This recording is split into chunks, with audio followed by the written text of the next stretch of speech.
All right, so thank you everybody for jumping on and participating with us.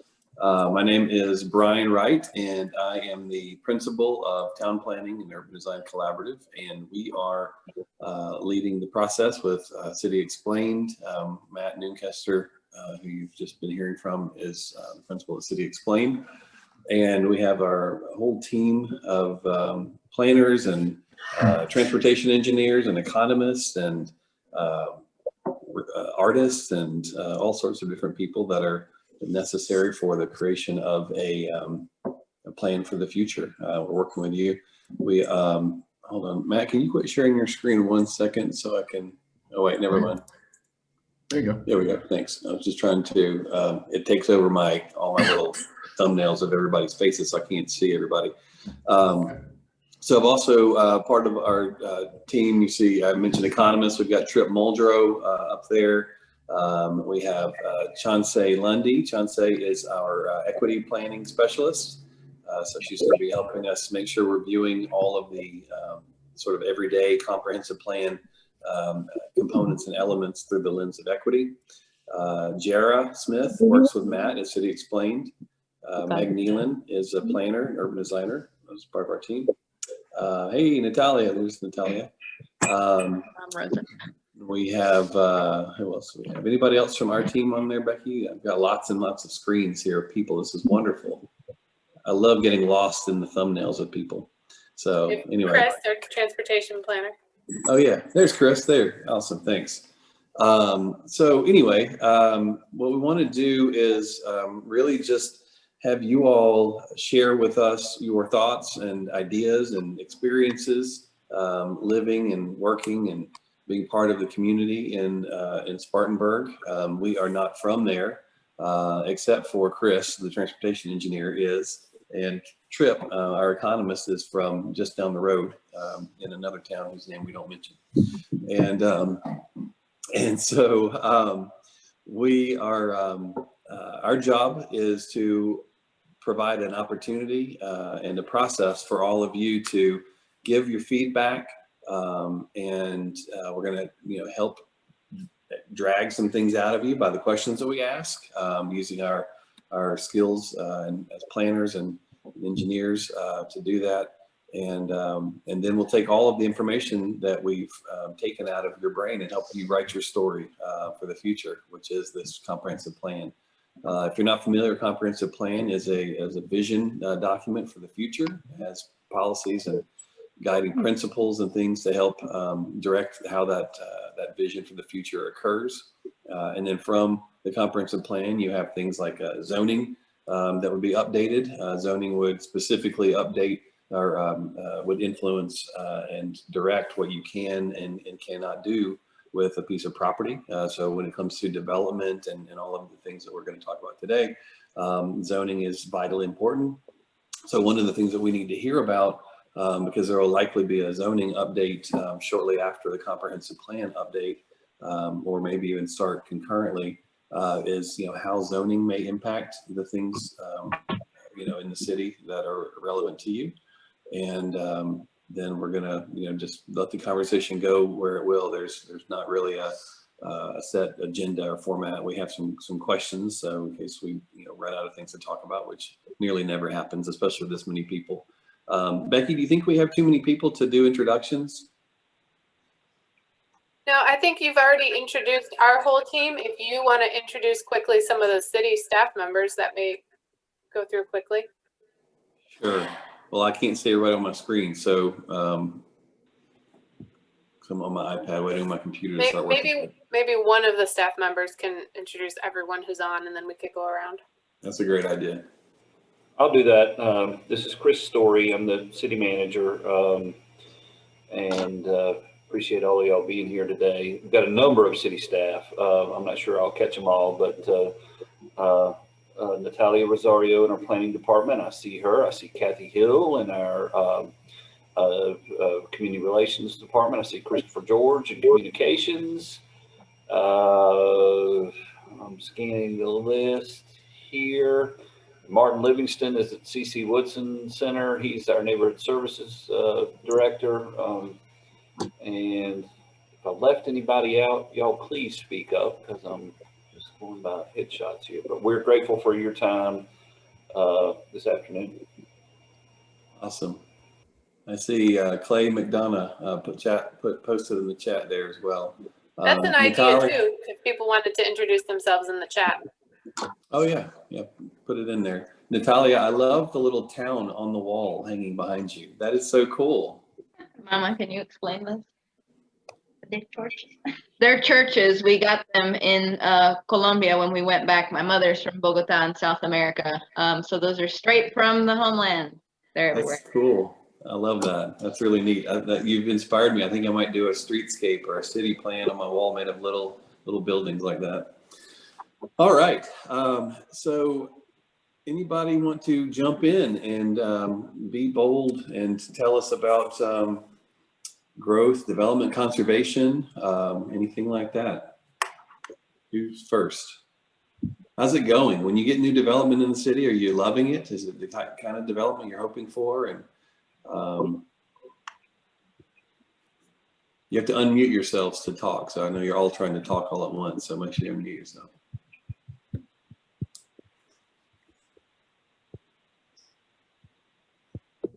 Wow, this is a short meeting. Awesome. All right. Thanks, everybody. I guess I'll start.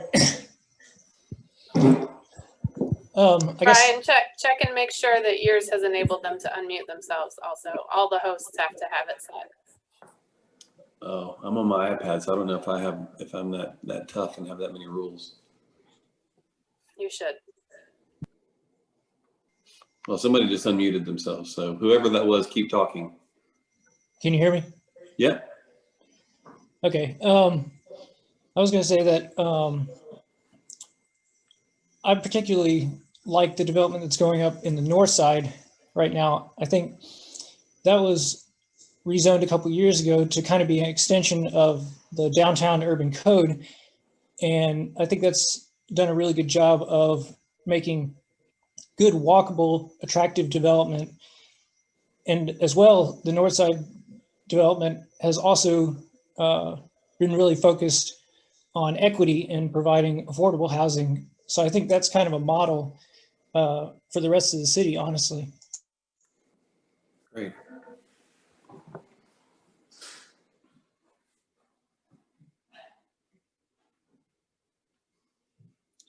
Obviously, as you said, when it comes to equity, affordability is so crucial. And then, when we talk about affordable housing, there's the idea of affordability and attainability. And in some places it's, we talk about workforce housing as well. And the idea of more reasonably priced housing. And so really kind of making sure, we have all of the different terminologies. Tripp, do you want to talk a little bit about what affordable housing means technically in Spartanburg? The definition is? If you can unmute. Uh-oh. Shoot. Oh, you know what? I bet the first person was on a telephone and that we don't have control over their meeting. That's why. Hold on a second, Tripp.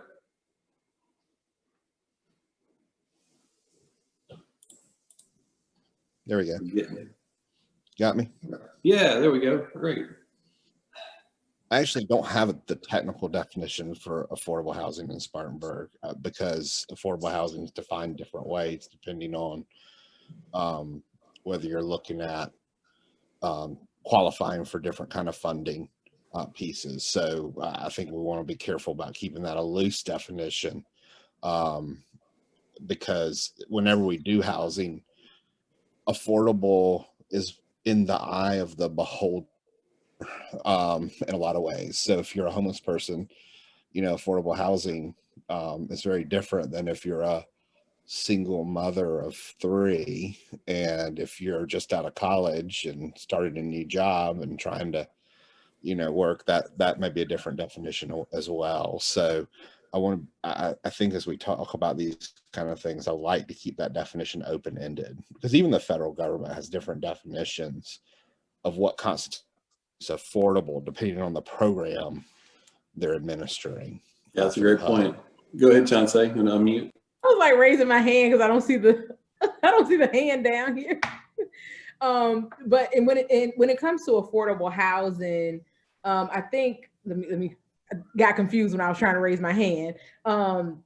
There are also the definitions by which, and I don't know if this happens in Spartanburg, so you can tell me, like if there are thresholds, like people can only certain incomes can live within certain houses, like you have to make under a certain income, which for some people they may be right above that, but they may not qualify for more, let's say, kind of luxury apartments, if you will. But so there's this middle, like more of the workforce housing, as you were talking about, Brian. So the definition of affordability for some places I've seen around the country is kind of set because of income limits that people have. And I don't know if that's in Spartanburg or not. Like you have to, so there's the government affordability in terms of like subsidized housing or Section 8, but then there are some apartments themselves that may get funding from the city who set their own thresholds. Like you may have to make above or below a certain income to qualify for those. So, you know, if you have that in Spartanburg, I'd like to hear about that too. Yeah. And, you know, what we find too is in so many places we work, with the exception of a very few places that are really, really enlightened, there's a real concern. People start, you know, getting a little bit nervous when you talk about affordable housing. They may say, we know there's a need for it. But once you start talking about where it goes, that's the discussion really starts to change, and people start to be a little less engaged in that conversation. And so I think, you know, so far what I've seen in Spartanburg is that people tend to be understanding and really aware that there's a need for affordability. And so I hope as we go through this process that you know, we find that you all are, you know, the first type of community that I mentioned, where it's really you know, something that is embraced, and we figure out, you know, kind of how to become a national model of what you know, everybody would say, yeah, this is, you know, we're excited about this, and we can you know, really be a leader in the country. I think I've made it where you can unmute yourselves now. Yes, I hit the magic button now that I'm back on my computer. And again, reinforcing what everyone's saying. So just to give you an example, to qualify for Section 8, you need to be 50% of median household income, but that depends on family size. So, and that's just Section 8, which is just one program. So it does start to get really,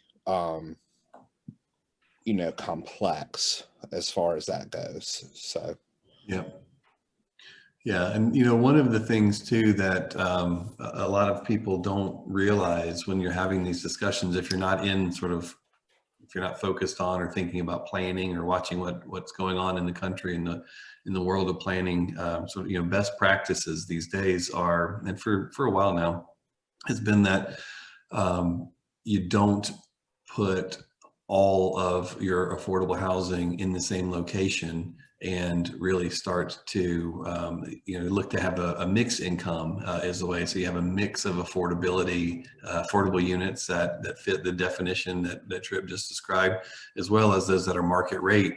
And so you end up you know, having a lot of social benefit to that, and it's a more equitable and long-term sustainable approach to it.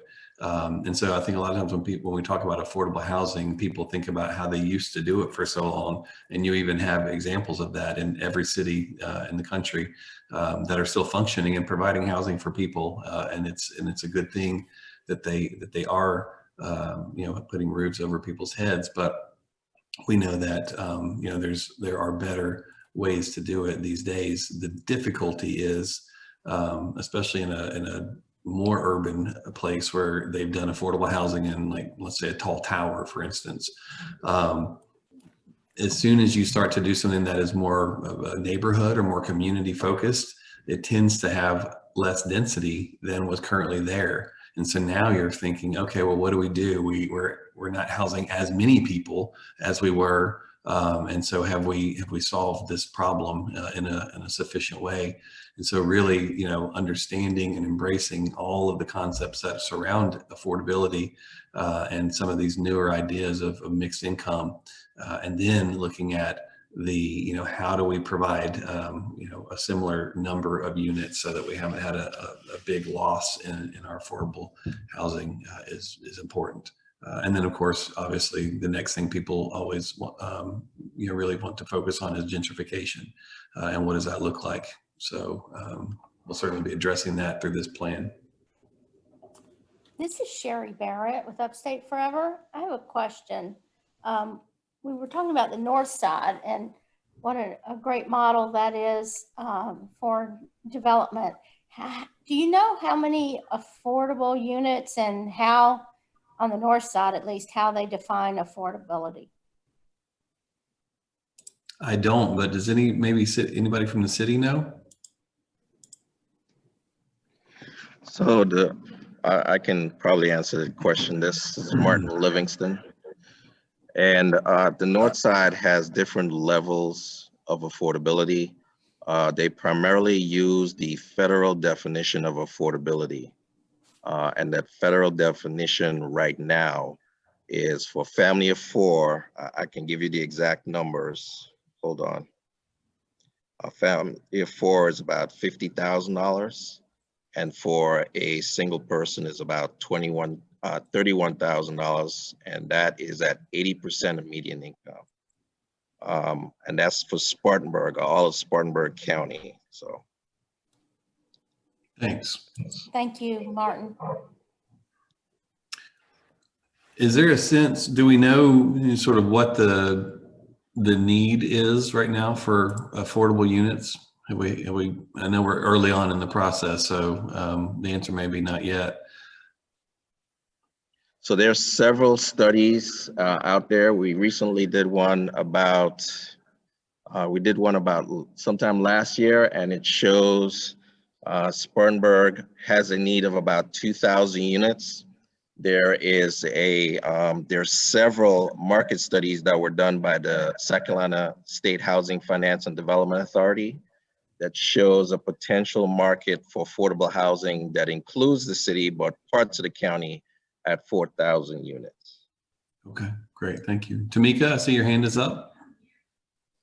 So let me give you the exact numbers. According to the HUD definition of affordability, at 80% of median income, for a single person, that's $36,250, and for a family of four, that's $51,750. Thank you, Martin.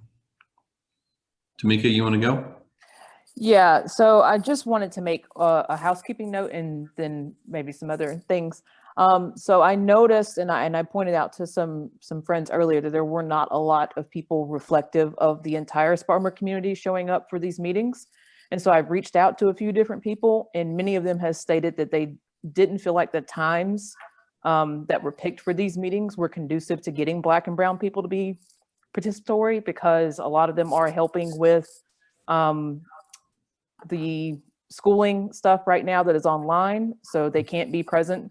Many others are not able to work from home, so they're not doing remote work, so they can't also be present there in a physical space. And others are just saying that they can't take advantage of the in-person stuff because of how great COVID affects our population. So just some awarenesses. I don't know if y'all are planning to do more of these down the road, but that may be some things to keep in mind. Yeah. I saw some people, people mention about Northside being this, maybe a great model for Spartanburg, but I'm also in conversations with other people who said that they felt that some of the Northside development ended up pushing people out and displacing them, and those displaced people are not a part of this conversation. So how that affected them will not be necessarily known. So that's just something to maybe be aware of. And I'm just really trying to figure out what the community has in place to avoid displacement and erasure and culture change of the neighborhood, because you can bring a neighborhood up for development without putting out the residents that were originally there. And sometimes that happens more than, there's a continuous concerted effort to make sure that the neighbors who have been there because it was affordable have been able to stay there long term for generations. So that's just kind of some of the things that keep coming up in these conversations. Yeah, that's excellent feedback. And I do, Becky mentioned this before, I think, but I really do appreciate how you're reaching out beyond the realm of the meeting. That real-time feedback is incredibly helpful. One of the things to note is, in addition to these technical meetings, the way we have them set up in this format, we also have a lot of the other, sort of offline things that are going on. We have on the tables, and those can be based on a topic, and just a bunch of different things that are intended to address these issues. Brian, yeah, if I can jump in, I did want to talk about on the table a little bit more specifically, because that's a way that a lot of people who maybe weren't able to attend these sessions, or maybe have specific topics that they wanted to focus on outside of the ones that we set up for the focus meetings, are doing. And basically what that is a downloadable packet that's on the website at planspartanburg.com/on-the-table. It's kind of a meeting in a box. It gives people the tools to start their own conversations. They could do it in person. They can do it on their own Zoom. They can do it sitting in the yard 6 feet apart. They can do it on the phone if they want to. So it's been a good way. We've gotten a lot of good feedback from that. And I know a lot of different groups are participating in that. So if there are groups that we're not reaching, if there are people who are willing to host meetings with those groups, that would be super helpful to this process. Yeah, the other thing is, as we go through and have these meetings, some people say, well, why does the Planapalooza go over the weekend? And so some of the meetings that we schedule on the weekend tend to work, be meetings where it's not like a meeting about a topic where somebody who has an interest in it based on their job might want to come, and they could get out of work to do it. So it's a weekend kind of thing. And maybe more importantly, we've got all of the open studio times. So literally all day long, there's an open line where anybody can jump on that Zoom link. And we literally have somebody sitting there waiting to greet you and talk to you. And if you've missed, a meeting, like, hey, I wanted to talk about be at the development meeting, but I couldn't, do it then, and you get one-on-one at that point. The only downside about that is everybody else doesn't get to hear all your good ideas, but it's still, we'd rather have you when we can get you. And so that goes, what time does that shut down, Becky? It goes into the night even, doesn't it? Yeah, so the open studio is open from 9 a.m. to 9 p.m. Today, Saturday, and Sunday, and then on Sunday from 9 a.m. to 1 p.m. Yeah, so you just drop in. But we also know too that, even let's just say that this week didn't work for somebody, no matter what, there will be additional opportunities throughout this down the road for people to weigh in and give their input. We hope maybe even once all this gets cleared up and we don't all have to stay home and not and look at each other on our computer screens, that we can do some in-person stuff again, even like maybe even an in-person version of the Planapalooza like was originally intended. So we'll see about that in the future, but nonetheless, it's something that with equity being a foundation for this plan, we knew that the outreach and input portion of that had to be equitable. And so it's something that we've been constantly aware of and been thinking about. And so that type of feedback, Tamika, is really helpful. So thank you for that. So Brian, this is Martin Livingston. We have a couple of neighborhoods that have requested on-the-table discussions. So we know our Citizens Advisory Council, we've scheduled one for November 12th at the TK Gregg Community Center, Dr. TK Gregg Community Center. So we have that one, we're working on scheduling that. And then I think Second Presbyterian Church on Church Street has also scheduled an on-the-table discussion, and staff is willing to come and assist or listen in or provide advice on the-table discussions into the November deadline. So we're willing to do that as well. So we're looking for as many opportunities as possible to get the word out there and to get all opinions on for the comp plan. And I believe Natalia is working on a couple as well, so she may be able to tell you what those are. Great. Yeah, I don't have those scheduled quite yet, but I'm gonna get with Tamika and try to set up just like some open Zooms that we can do on the tables on. Like I said in the chat this evening, the rest of the evenings, this weekend and going up through the 16th, and hopefully we can help capture some more feedback that way as well. Awesome. Thank you.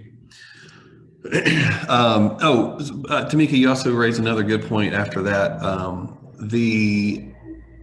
One of the things that is so interesting as a planner, and I love history too, and so I study the growth of cities and towns over time. And, you know, all cities and towns have grown from a person, some person or a few people decided to go and set up shop, if you will, for whatever reason. Each city has its own reasons, and then it would grow and change over time. And so it's really fascinating too to look at, and it creates a little bit of a dilemma in 2020 now that we're more aware of things and thinking through things and trying to be more equitable and all of that. But recognizing that neighborhoods ebb and flow, from who's living there, for what reasons they're living there. Some neighborhoods now that are serving more affordable needs used to be neighborhoods that were some of the most expensive in a city, and so the original residents are not there, and so but in some places we worked, people had been there for 5 generations, and and there was no one there before them. And so looking at and understanding how that natural growth and evolution of neighborhoods and of cities occurs, and then figuring out, like, how do we use the knowledge and enlightenment that we have today to protect against the worst parts of that evolution that would have happened in the past, like urban renewal and those kind of things, while still allowing for organic growth and all. And when we're looking at, for instance, mixed income as a best practice, if you will, you say, well, this neighborhood is affordable and it's meeting the needs of our lower income citizens, and so it has to stay that way. Or do you then say, well, it needs to stay that way mostly, but we also need to have that mixed income component. And then once we do that, now what do we do about making sure that doesn't get out of hand? And now you have that displacement and those kind of things you're talking about. So this stuff is so tricky to figure out, but it's exciting to have this discussion and to be thinking about it instead of just, allowing, as development occurs. If you weren't thinking about it and weren't being careful, you could nearly, ensure that you're having displacement and gentrification versus being mindful and trying to do something that's strategic and becomes a model for the country.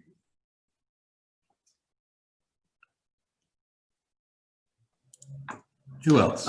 I have a thought about the previous downtown master plan that was put out a number of years ago. There was an idea in that I'd never caused me to think of the layout of the city in a very different way than I had before. And I don't know that it was really explored very widely, but it was at least mentioned at some point during the process there. I guess I should preface that by saying I'm a big believer in density and how good density is for conservation of resources, for the city's good use of its resources and getting goods and services and things distributed to people. But I am mindful about what that can do from an equity sort of standpoint. in terms of making certain areas exclusive or difficult for a lower income person to afford. But the idea in the downtown master plan that I thought was intriguing was to think of there being other village type density spots throughout the city besides just the downtown area. So there was one idea put out there for the Hillcrest area to have a certain area that was like a downtown, and other places throughout the city as well. And I just kind of wanted to, I thought that was fascinating, and I thought that was an interesting model to consider. And so I just wanted to mention my support of an idea like that, and to see if y'all have thoughts about that now that years have gone by, and if the planning profession still looks upon things like that with interest.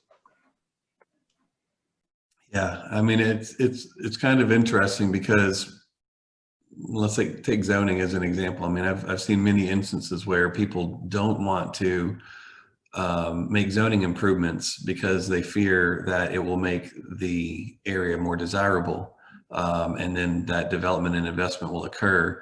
On the other hand, the idea that you would intentionally create scenarios in which you cause a place or neighborhood or community to be less desirable, has its own sort of negative impacts on the neighborhood. And so one of the things that I was thinking about, we'll talk about infrastructure later on, and we've touched on this idea in the transportation section or meeting, the idea that just making sure that at a minimum we have our infrastructure sorted out evenly everywhere. And so every neighborhood, every street has an awesome streetscape, not just in the expensive parts of the city. And so I've been trying to think through, how do you assure that type of thing happens? Maybe there's like you pair up streets based on property values. This street with high property value, it has its partner street that has lower property values, and whenever one is fixed up, the other one is fixed up, and so it's always kind of moving in tandem. And so the neighborhoods are like sister cities. You ever hear about the sister city program? Obviously there's some when you hit the reality check button, like Matt's probably thinking about right now, the idea that obviously that they won't need maintenance or new sidewalks at the same time. So there's some issues with that. But that type of thinking, I guess, is what I'm trying to get at, so that you're making sure that the neighborhoods all feel good, even if the houses aren't as expensive in one neighborhood as in another.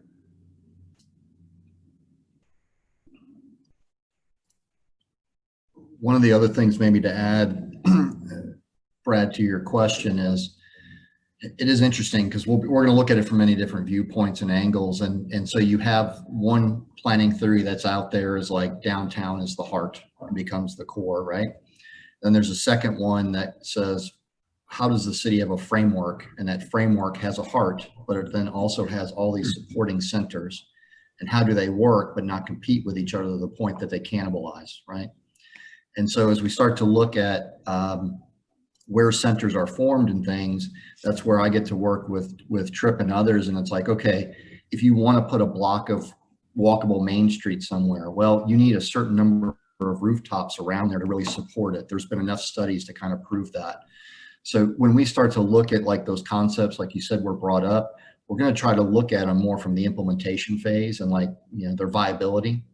But that's the kind of stuff we're going through this week. And so we'll be looking at that and seeing if, something belongs more in downtown or whether it's more like a neighborhood serving or community serving type use and activity center. But is it viable? Like, is there actually the market around it to make sure it can really happen? So we will be looking into that stuff. Thank you. I think the idea of bringing back neighborhood centers, you see a lot of cities have them and still do, that have a little bit of commercial and mixed use in a neighborhood, allows people to, meet their daily needs within, maybe walking distance of their house. Those kinds of things are good from just a planning and community development and quality of life issue, but they also are, really innately equitable concepts. And so those are the kinds of things where we want to find as many win-win solutions. And there's a lot of stuff that we do in communities that aren't focused on equity in this way. Not that they're not for equity, but they're just not, it's not something that they've decided to feature in their plan. And because of the way that we think about cities in a holistic and a connected way and all of that stuff, the equity is a byproduct. And here we're able to take equity to the forefront, and really sort of, it's kind of neat for me because I'm really starting to get a sense of, wow, we should really give these planning best practices sort of more credit than they because we're not really thinking about it that way normally as often as we'd like to. So I'm excited that this project will start to feature and highlight those things and how physical form of a city can help with things like equity. This is Sherry Barrett with Upstate Forever again. Something Matt was talking about, where you might have the direct development and, making sure that it's viable there. And then feeding into the equity theme. I'm not originally from Spartanburg. I've worked in Spartanburg for a long time. And understanding that what happened on the South Side and how there was a viable community there at one time that was thriving, and how through inequity and injustices that was faltered. And I'm just wondering if there's be some consideration of areas, that area and others like that, that could put them back on a path in their physical form to accommodate a thriving community again, that has a neighborhood center like you were talking about, that has some commercial uses and in a walkable environment. Yeah, that's great. And a lot of the neighborhoods are really torn apart and disconnected by roads, like we talked about in the last meeting. And one of the things that a lot of cities are doing, and again, not that they're trying to necessarily be equitable, but it's popular these days to be more walkable, more bikeable, and all of that stuff.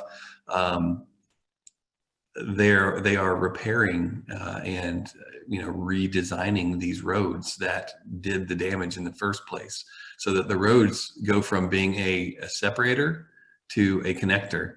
And so you can imagine that, I like to think about it like a zipper, you zip it together, whereas it was open.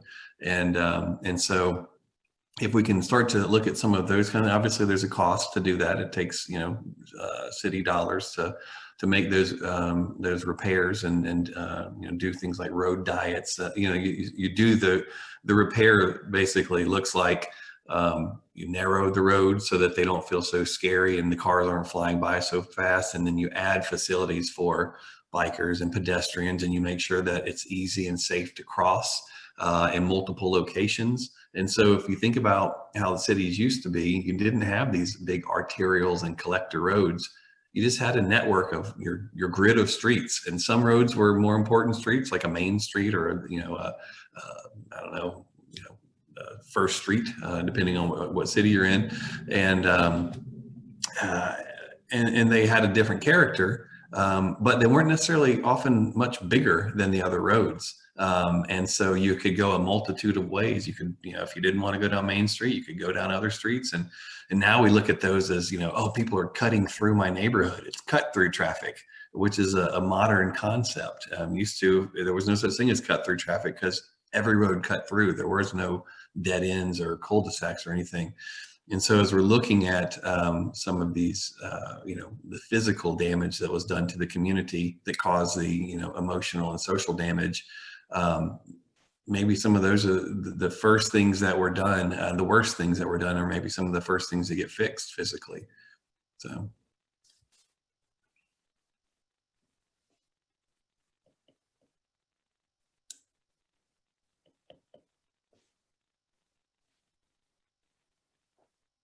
Anybody else have any ideas?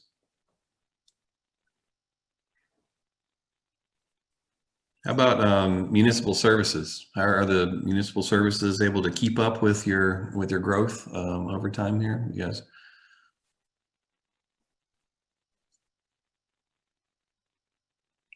I'll take that as a yes. Good job, city.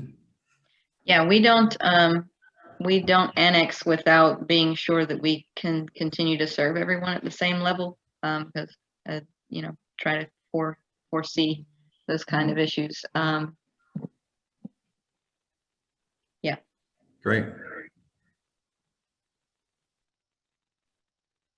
Let me maybe ask one question, because again, these things are just kind of swirling in our minds right now, and we got to somehow get some details around them by the end of the week. I'm wondering about sort of, we've been talking about the neighborhoods and celebrating them, and you know, the communities we're talking about, people are very passionate about. I'm wondering how much creativity is afforded, and the example, and the reason I'm giving this example is I once worked in a city where they went out over the weekend and they painted sort of artistic crosswalks and things in order to celebrate the different neighborhoods and how they were different, and it became competitive and everything.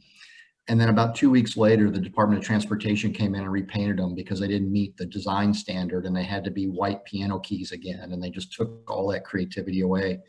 And so I was wondering here, you know, how much partnership is going on in terms of kind of celebrating the different neighborhoods and communities. I mean, it's really kind of cool that in the opening presentation, we're able to look at a map and just see how neighborhoods all touched each other, which meant that everybody had an identity in some way, right? And so how do we celebrate that? Because land use is definitely a way to do it. You know, I go back to your comment, Brad, where you put kind of neighborhood centers or things are going to create different focus and things, and how you connect them. And, you know, do you go to a model where each neighborhood, we kind of have sort of a necessities checklist? It should have a neighborhood park. It should have access to something else, you know, so on and so forth.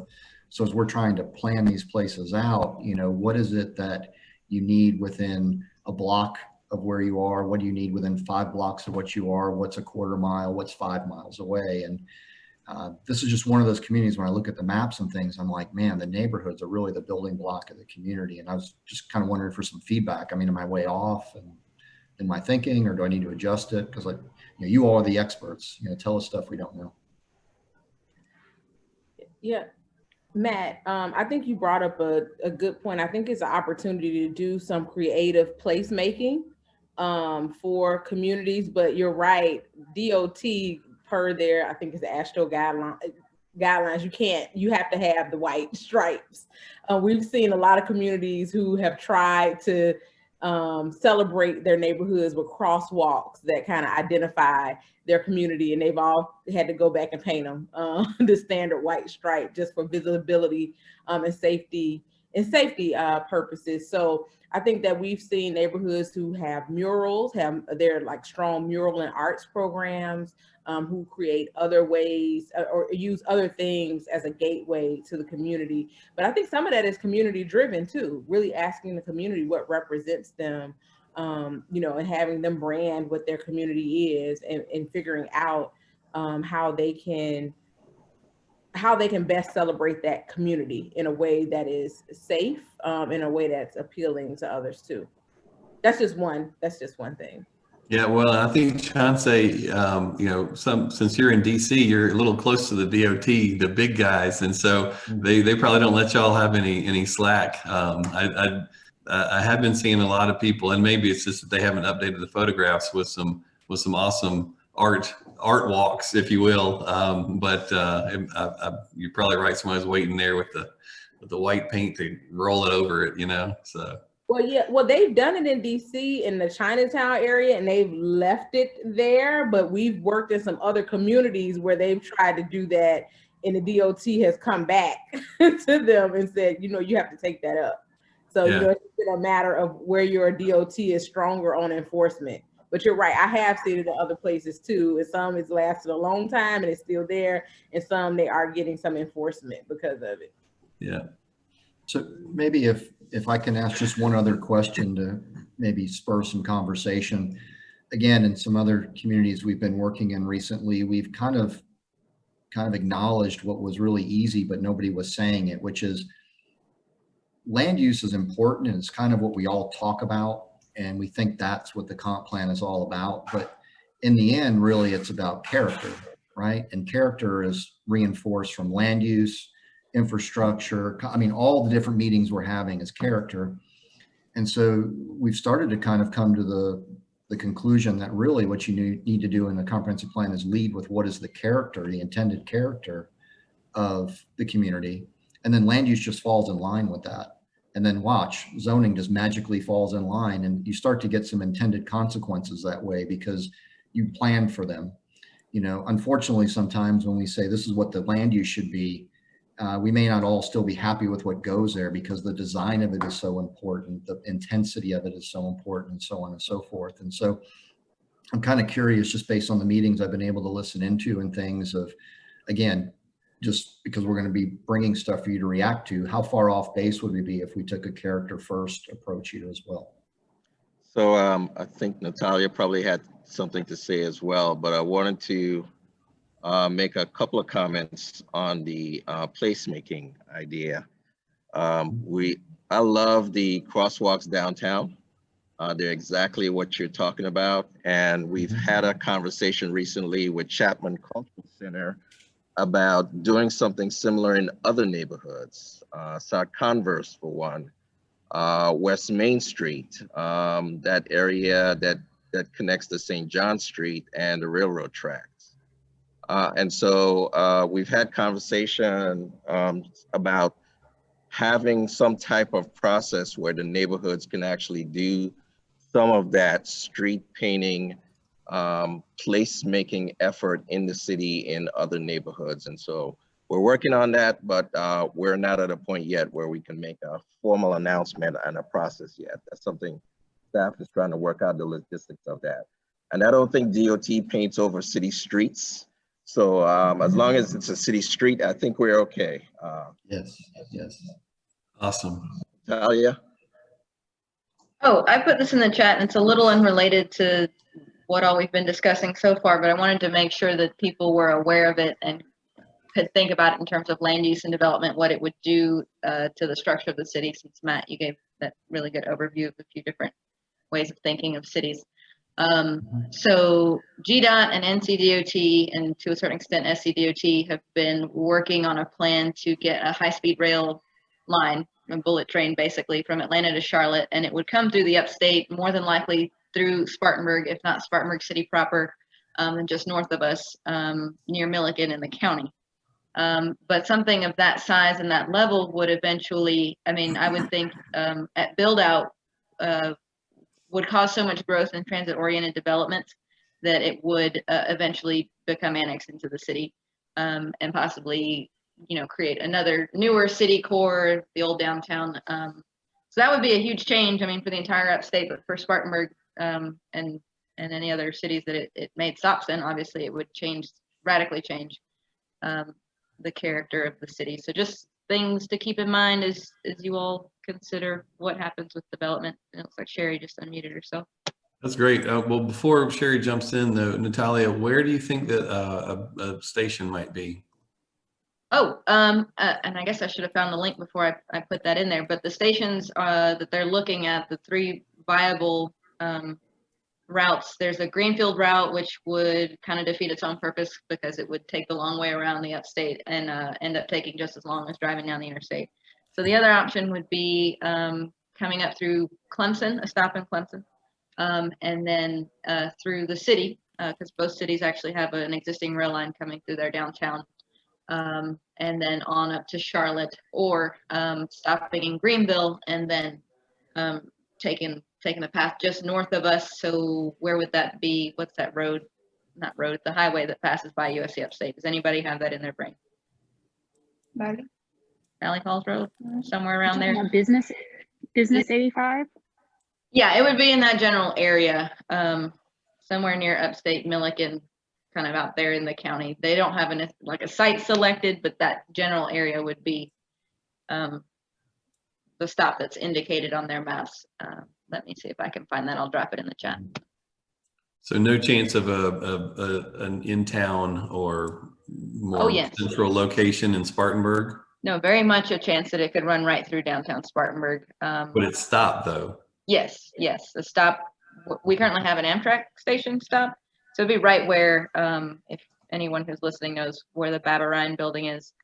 And near VCOM, there's the historic cemetery over there. It's right near county admin. So it would radically change the character of downtown if it came through downtown one. But if it didn't come through downtown, then it would basically extend the city. Because I imagine we would want to get a hold of that, even up the Greenfield route. Well, that's actually really interesting, Natalia. I'm glad you brought that up. Because these are the kinds of things that, if it's something that the city wants, making sure that it shows up in your plans as your, The ultimate question on that is what kind of timeline there could possibly be for it. There's a lot of support, but to my knowledge, nobody has allocated any funding toward it. We're still in early study stages, so it could be decades before that becomes a reality. Yeah. Yeah, well, having to coordinate three different state. Awesome. Yeah, trying to coordinate 3 different state departments of transportation are like 3 battleships. The good part though is once they all start turning in the same direction, they don't change. They've got the studies done, so we're in a good position for that. It's just still, I think we're so far away from any.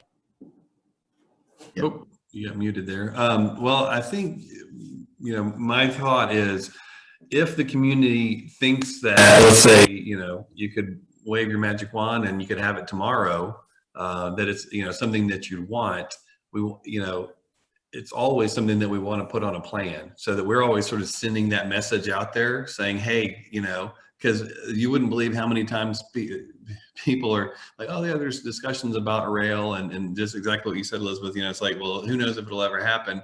And then all of a sudden it happens in the next town over or right outside or in the wrong spot in your city even. And you're like, why did you put it there? And they, well, we didn't know you had a preference.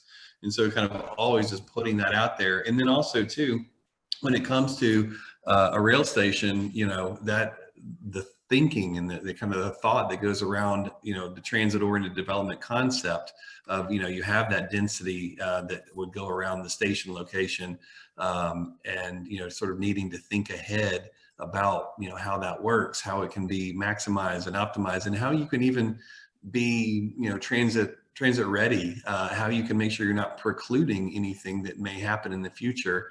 Obviously you wouldn't want to, stifle all growth in that area because you might get a train in 20 years. But on the other hand, you sure would hate to, do some conservation easement or something, right, where you thought that the highest density was supposed to go. So just sort of having it in our mind and thinking through it, and maybe even one of our study areas where we're drawing some plans, maybe draw you a little TOD concept so you could see what it looked like.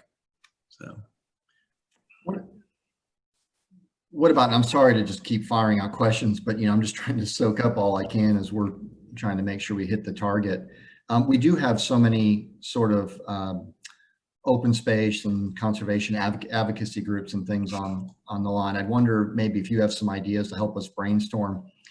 The traditional way we've talked about preservation and conservation is you go buy land somewhere that's natural and you keep it natural. Have you all thought at all about, how do you do that in a more urban setting? And one of the things that we've been wrestling with again in some other communities is, how does redevelopment, especially like last night, I was coding parcels for what kind of status it was for redevelopment. There's a lot of large parking lots and things around. And, if those things do redevelop and you do introduce density, one of the great trade-offs through design is to also integrate open space through those things, some formal, some informal. But have any of the groups who are sort of interested in conservation and open space ever thought about urban opportunities, or are you more focused on kind of things going on more in the hinterlands or the rural areas? Matt, this is Amanda Mathis with Spartanburg Area Conservancy, and I thank you for that question because I was actually about to jump in and ask about the plan for green space. We have a wonderful nature trail in the middle of the city. It's about 4 miles, but it is on the east side, and it's called the Cottonwood Trail. And our group has been discussing about the accessibility and availability of green spaces to everyone.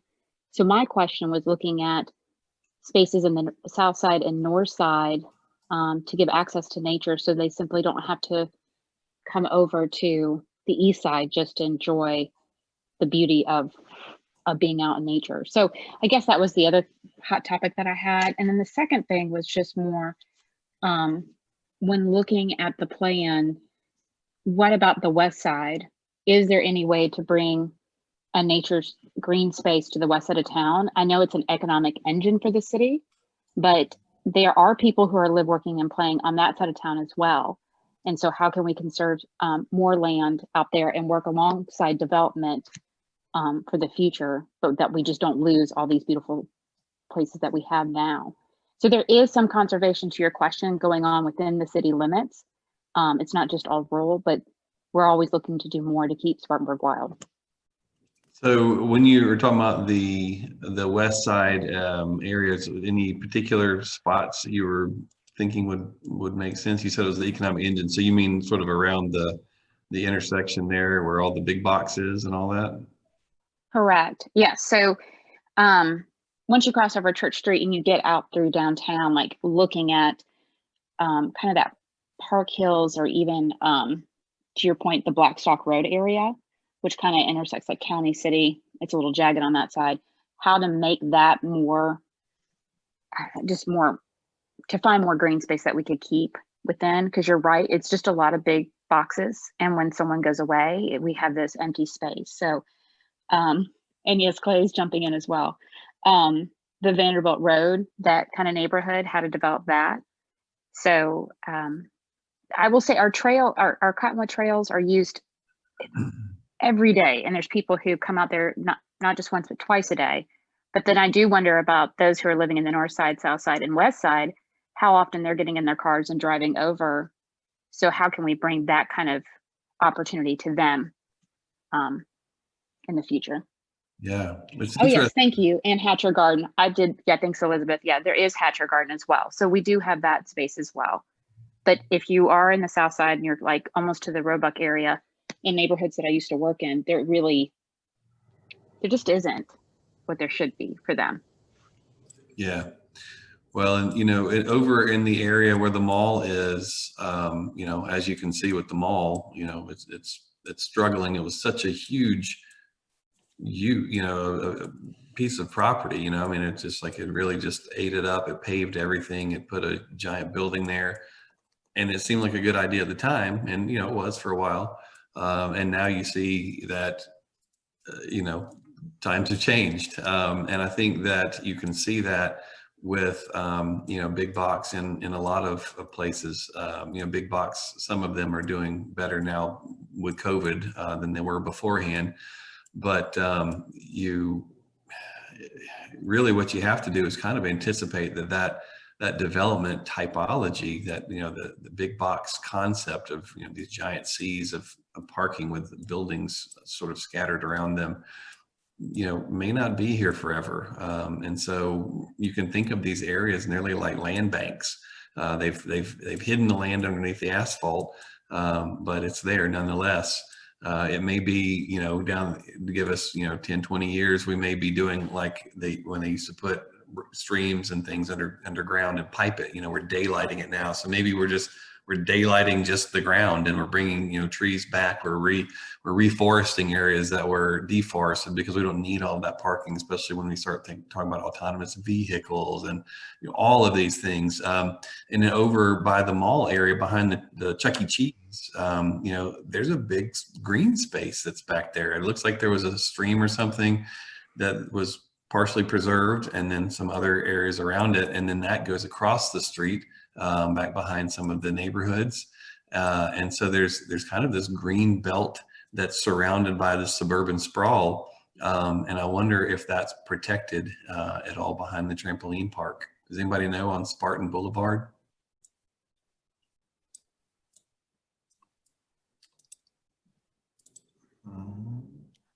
I don't know anything about that, but I wanted to touch on something that Matt said earlier. I would love to see more art-centered things going up around Spartanburg. There's already some murals and stuff going up, and they're great, but I would like to see more of that. There's actually some places in Denver that I took my children to where there were entire streets where all the businesses on the sides had murals painted up, and some of them were murals of different community members who had passed or just made these major contributions to the community.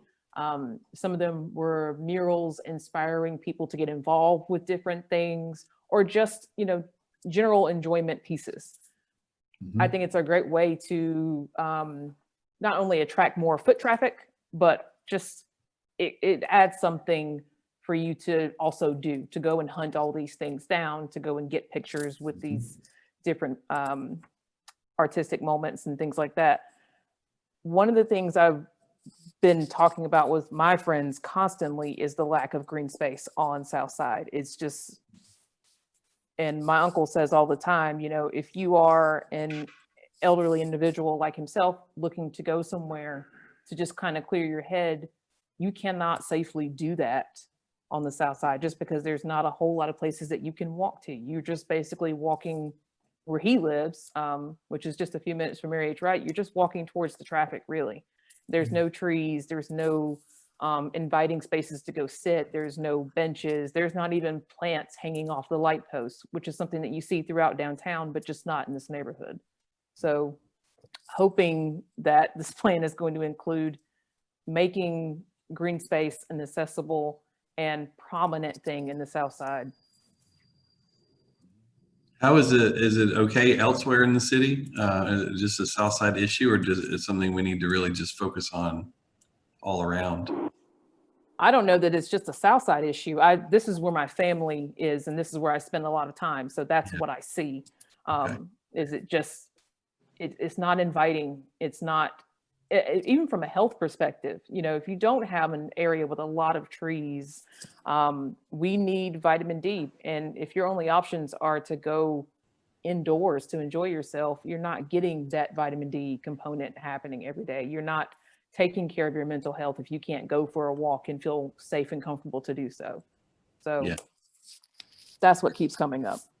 Awesome, thank you. Yeah, one of the things we're going to be doing with Matt and his mapping and GIS and those sorts of things is looking at the distribution of open space in the city and seeing where you have gaps and where you need more and all. So that's good to help have you guys sort of direct us to our gaze in these certain areas to start with. I would also like to just add how much I've appreciated the Blue Ways projects that have, that Space and Spartanburg Parks, I think that's probably more county than city, but how much that has been appreciated by my family, being able to get down to river level at places that you could never even, you didn't even know were there beforehand. I love those projects. And also just to reflect on what Tamika just said, the hanging baskets downtown, I think have got to be the prettiest I've seen anywhere I've ever been. And I just want to give a shout out of support to whoever waters all those plants. They're beautiful. And if we could find ways to expand that and extend into other areas, I think that would be great too.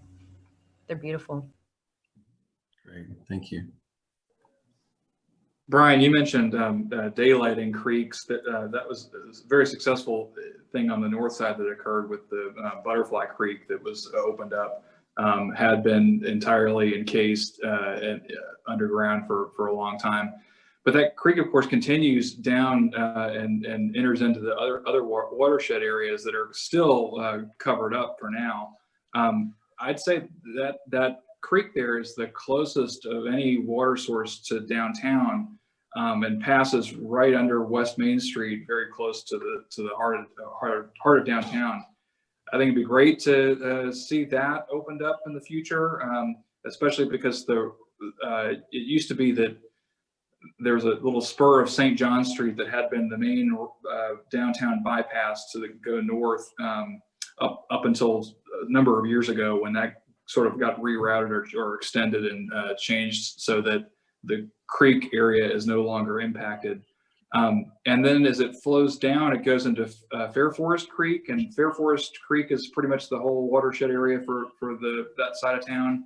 I think there are a lot of opportunities for both the south side and for the west side as it connects with Fair Forest Creek and the various small branches that extend up into the neighborhoods, all from that area.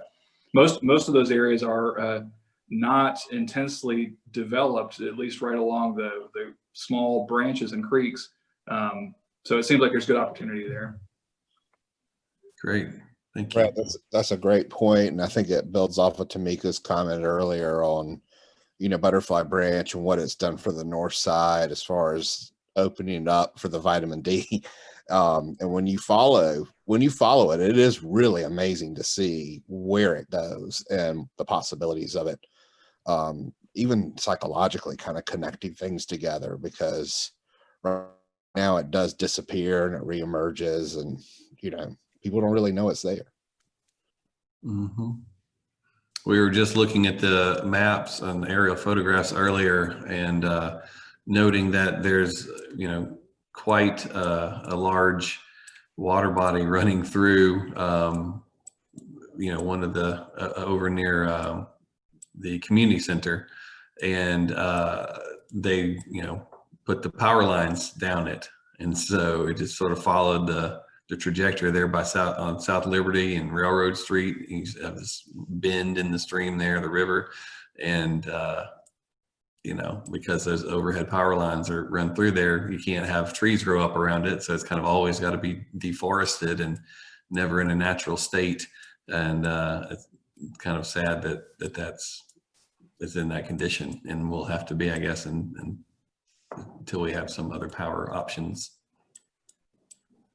Folks, I want to be mindful of people's time. I know that we've run quite a bit over on this meeting, and a lot of what we've been discussing in the last little bit is stuff that will actually come up again in our next meeting. We're doing the All Things Green meeting at 3:30. I do want to give people the opportunity, if there was anything related to conservation, growth, and development, if they're not able to attend the next meeting, if there's anything else that they want to share. I wanted to just say one more thing. I agree that there's a lot of strength in the neighborhoods and their identity, but I feel like, and I might be wrong here, but I feel like in some ways they're also kind of isolated from each other.